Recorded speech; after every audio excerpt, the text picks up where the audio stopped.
It's been said that in life, the only constant is change.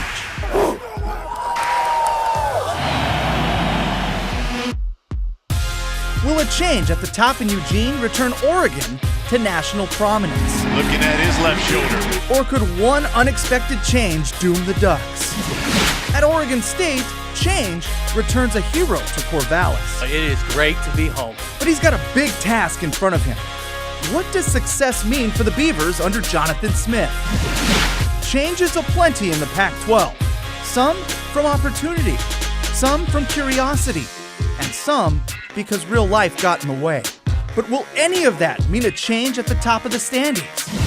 We firmly believe this is a brilliant idea for this community. After a summer talking baseball, can Russell Wilson keep the Seahawks strong, even with all the changing faces around him in Seattle?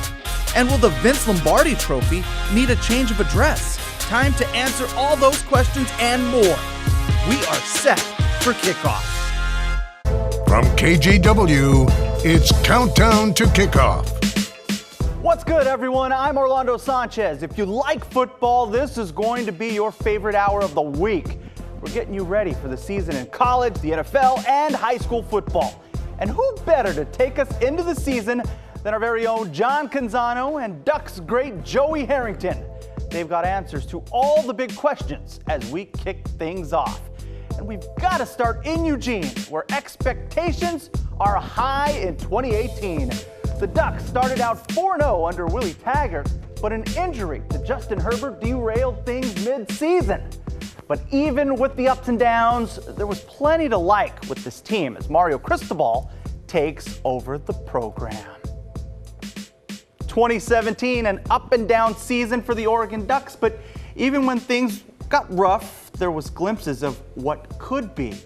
So guys, what does Mario Cristobal bring to the table, John? I'll start with you. Well, first of all, I mean, we all know that they've had three head coaches in 3 years, but that's not a normal situation in Oregon because you've got Mario Cristobal and Jim Leavitt. You've got some core pieces that were on Willie Taggart's coaching staff that are coming back. So I think this is not going to be the same as some of the other coaching changes in the conference. Cristobal brings very little head coaching experience. You see it there. But he also brings great recruiting classes, and he's got Jim Leavitt on the defensive side of the ball who did a fantastic job in year 1 to year 2. So I'm excited to see. Plus, they got a soft schedule, Orlando. Let's make no mistake. They're going to be 3-0 to start this season. Joey, you like this? The question was, what does he bring to the table? And I think the answer is we don't know. I mean, he's been a head coach once at Florida International, was below average there as a head coach in terms of their record at a program that had no chance to win then. What he does is he keeps something intact. And that's been the consistent.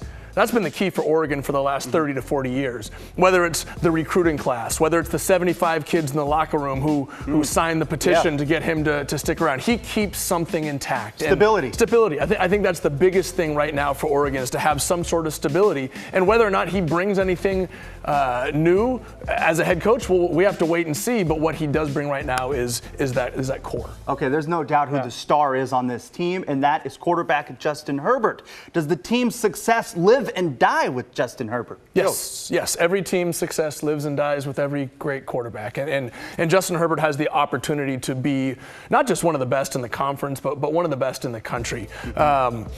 He's got all the tools. We've seen him put together the huge yardage games. We've seen him put together the numbers. This is an opportunity for him to put together the wins, to put together that season that is not a hallmark, but that season that he can truly put a stamp on. And this Oregon team, as good as Troy Dye and AJ Jokes and AJ Jokes, I went back to Jalen Jokes. Yeah. God, flashbacks. Yeah, back to all the jokes I played with. As good as all those guys can be, you saw it last year. It's on Herbert's shoulders, literally and figuratively. You agree with that? Yeah, to a point, because I still have questions about this team. If you become one-dimensional with Justin Herbert and Justin Herbert alone, the coaches in this conference are going to make him uncomfortable and make you uncomfortable. Tony Brooks James is an every down running back. We don't know if he can be a guy that can carry the ball 25 times a game. We also don't know who Justin Herbert's going to throw the football to. Those are questions. So big concern. I think if you can answer those two things, and by the way, you've got an offensive coordinator in Marcus Arroyo who's new.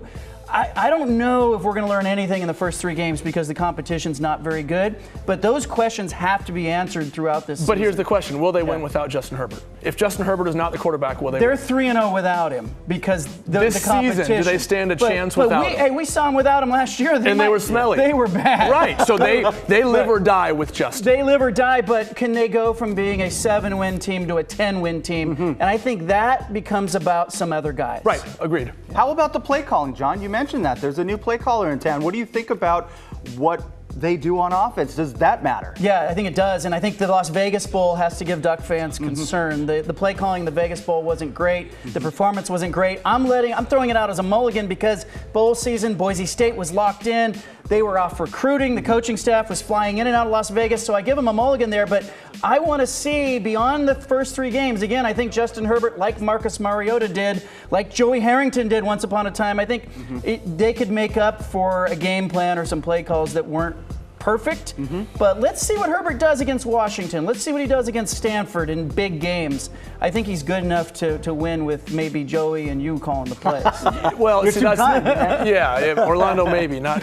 I think people give too much credit to play calling in college. I think that it's exceptionally important, but there's enough leeway in college football where sure it matters, but it's not going to make or break you. Are you speaking from experience on that? Ish. Or are you saying, coach, I don't like this, sometimes you just kind of give them a little chicken wing and say, I'll talk to you later. But no, I think there are too many other pieces. A great quarterback can make an average play call perfect. I mean, that's the whole point is every play is designed to score a touchdown. It's the guy who's executing the call, who's making the decisions, who's getting the ball to the right people. And, whether a Royer calls a great play or a smelly play, it depends on how Justin executes it. Okay, let's flip the script, guys. We talked offense. How about the defense? Was getting Jim Leavitt in town, was that Cristobal's best recruiting job yet? That was huge. And look, he's making $1.7 million. He's making only $700,000 less than Mario Cristobal, the head coach. Keep an eye on that because I think that has a little chance to be a little bit of a soap opera. Jim Leavitt wanted this job. He wanted to be head coach.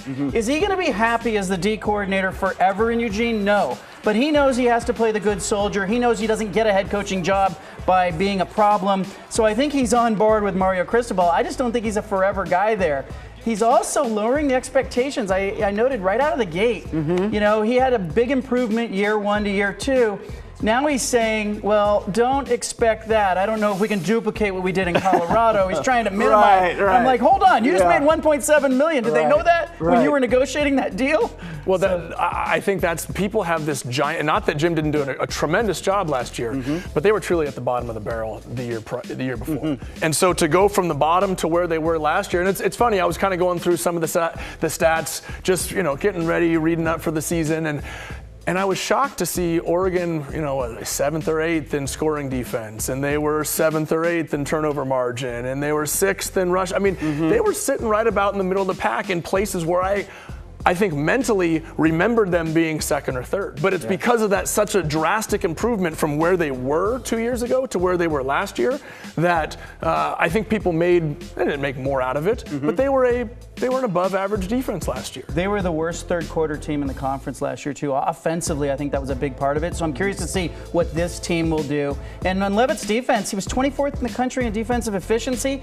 If they get one more stop on 3rd down per game this year, they become a top 5 defense. That's what the margin is between 24 and number 5. It's 1 3rd down. And let me also say this: Justin Herbert, not healthy. Oregon's offense not playing well, puts more pressure on the defense later in the season. All those things play into those numbers. All right, Joey, I got something for you. You got to check this out. We reached into the KGW vault to the day this young whippersnapper was drafted. Joey, let's talk about Justin Herbert and the idea of being drafted.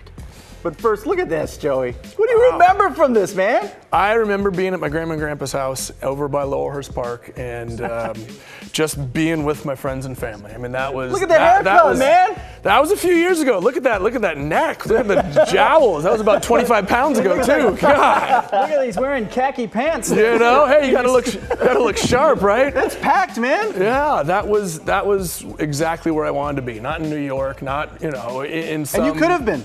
Yeah, I wanted to be at home. I wanted to be with my family, and that was who I. You know, it's funny. Celebrated here. Got drafted at like 9:30 in the morning. We were all sitting around at like 1 o'clock in the afternoon. What do? We went and played 9 holes over at Rose City. Who are you on the phone with there? Yeah. I was on the phone with the director of player personnel for the Lions, and it's a funny story that I may have to tell you. It'll take too long on air, but it's a funny Sports story. Sunday. Save it for Sports Sunday story. He was saying, "Welcome to hell." Yeah. Like, this is, Oh, John keeping it real on that one. Okay, so I've got to ask you, is that something that's on your mind? Like in Justin Herbert's situation? No, it can't be. It can't be, because if it is, then it won't. I mean, it's kind of a convoluted way to say focus on now, or else down the road isn't going to happen. I mean, that's the first thing is he has to play on Saturdays before he has an opportunity to play on Sundays, and he has a lot to prove still on the field for a lot of people. All right, guys, it's time to call a timeout. We've broken down things in Eugene.